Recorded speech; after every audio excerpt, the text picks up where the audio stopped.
In the 1990s, General Motors was fighting on multiple fronts. The Japanese imports were faster than anyone in Detroit wanted to admit. European sedans were setting new standards for performance and refinement. And American buyers were demanding more from their cars than they had in the previous decade. GM's response to that pressure was not always loud. It was not always obvious. Sometimes it was a production run so small that most dealers never saw one. Sometimes it was a vehicle category that no one expected to move quickly. And sometimes it was a car that looked so ordinary that even enthusiasts drove past it without a second glance. These 8 vehicles represent the rarest performance machines that General Motors built during that decade. Some were homologation specials. Some were factory experiments. One was built specifically for law enforcement. All of them were faster than they had any right to appear, and most of them have been forgotten by everyone except the people who know exactly what to look for. Number 8, 1990 Pontiac Grand Prix STE Turbo. The 1990 Pontiac Grand Prix STE Turbo represents a completely different kind of ambition.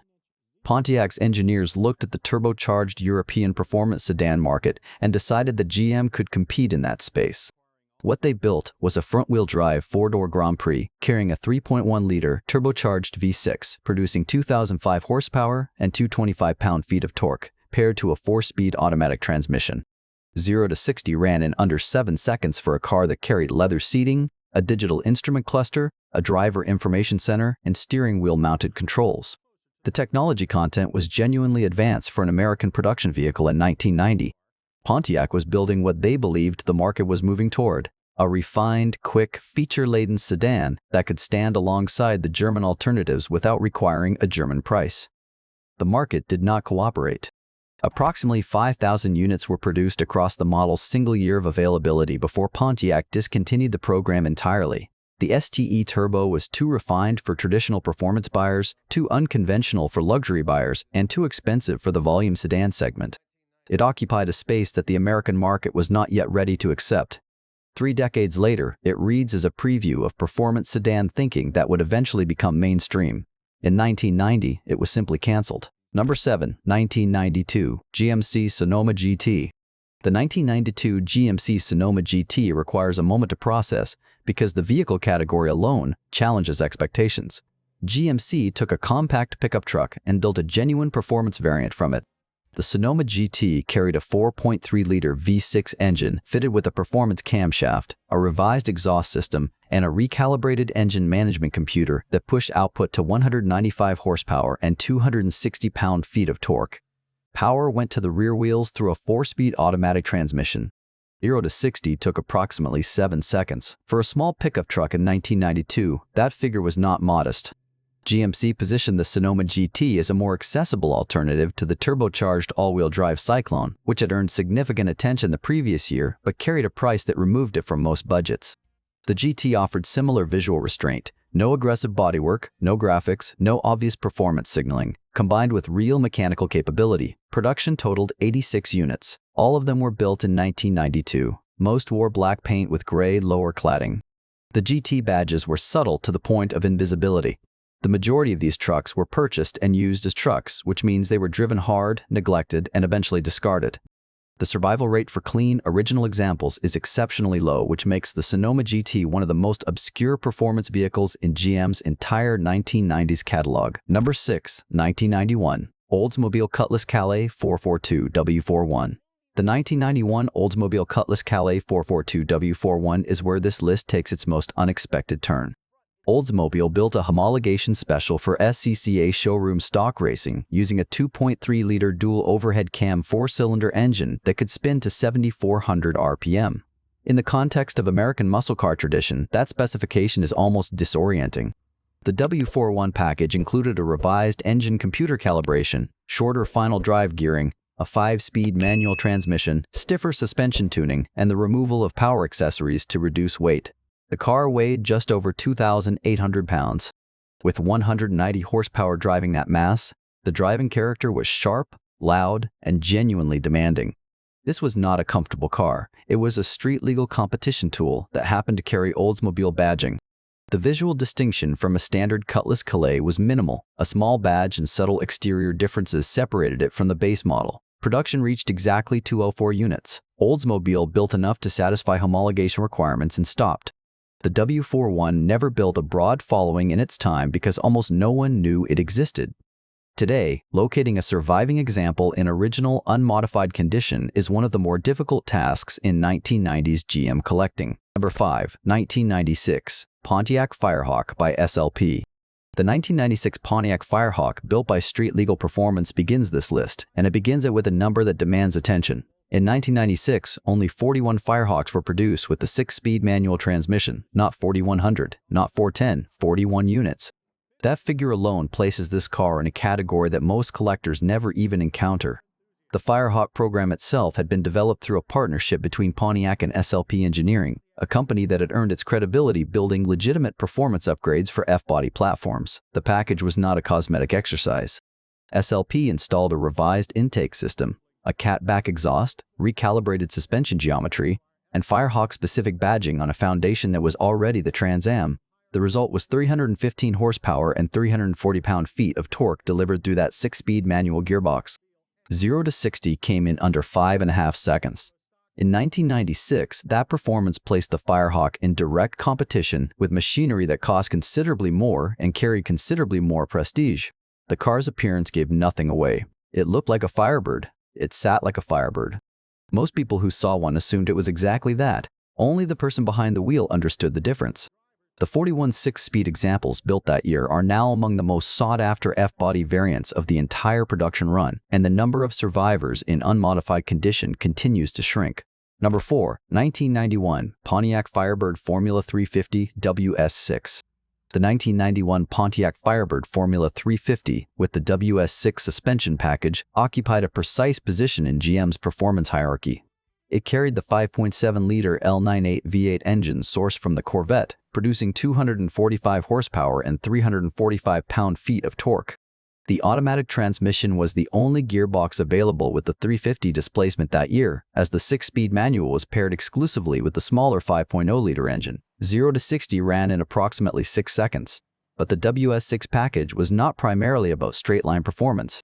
Pontiac's engineers installed upgraded springs, thicker front and rear sway bars, a quicker steering ratio, and Goodyear Gatorback tires that provided grip levels the standard formula could not approach.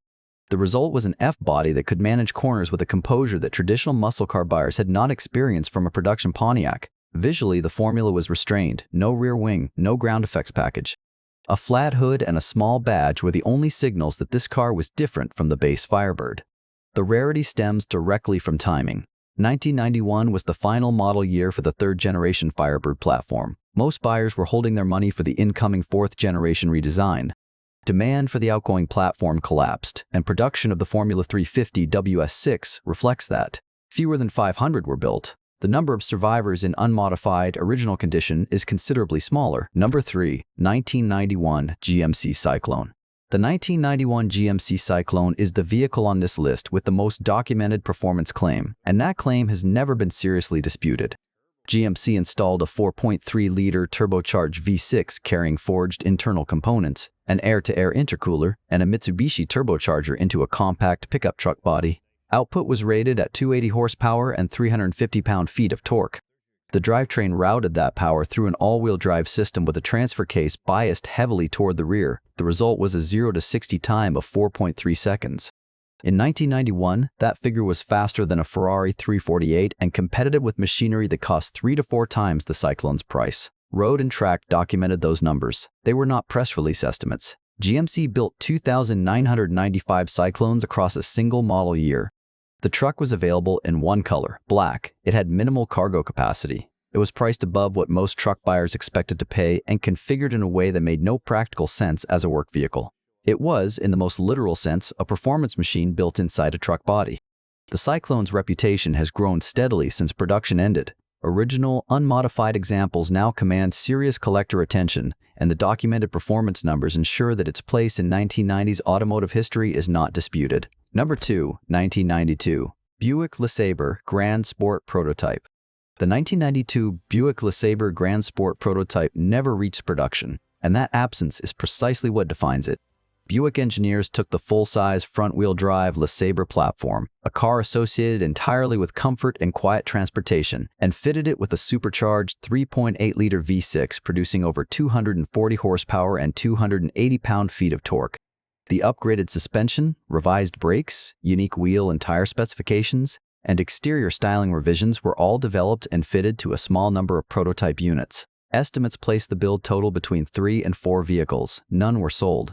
The project proceeded far enough that Buick was genuinely evaluating it as a production possibility, but the program was canceled before any commitment was made. The reasoning followed a familiar pattern. The vehicle did not fit cleanly into any established market segment.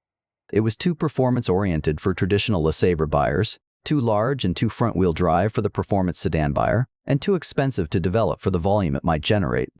The prototypes that survive represent one of GM's most unusual what-if scenarios from the entire decade. A full-size Buick that could genuinely threaten a Mustang at a stoplight while carrying enough trunk space for a week of luggage. Number 1. 1994.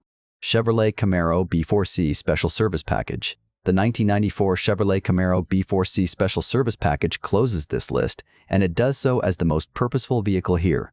Every other car on this list was built to sell. The B4C was built to work.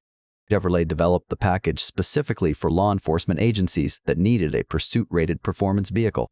The foundation was the fourth-generation Camaro carrying the 5.7-liter LT1 V8, the same engine used in the contemporary Corvette, producing 275 horsepower and 325 pound-feet of torque.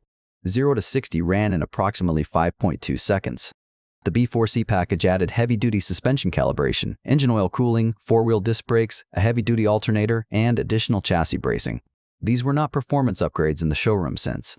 They were durability upgrades designed to allow sustained high-speed operation under conditions that would destroy a standard production vehicle. Fewer than 500 civilian units were released for public sale in 1994.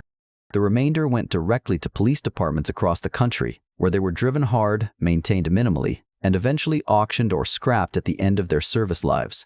The B4C carries no badges that identify it. There are no visual signals that separate it from a standard Camaro at a glance. It is the definition of a sleeper, not because its builder intended to deceive, but because its builder had no interest in appearance whatsoever. Finding a surviving B4C in original, unmodified condition today requires patience, research, and a significant degree of luck. That combination of documented performance, extreme rarity, and complete visual anonymity places it at the top of this list without argument. These 8 vehicles tell a story about General Motors in the 1990s that the standard history tends to overlook. The decade produced more performance variety, more engineering ambition, and more deliberate obscurity than most enthusiasts realize. The cars that made the headlines were not always the cars worth remembering. If this kind of documented automotive history is what brings you back, leave a comment below with the GM vehicle from this era that deserves more attention. Subscribe to follow where this series goes next.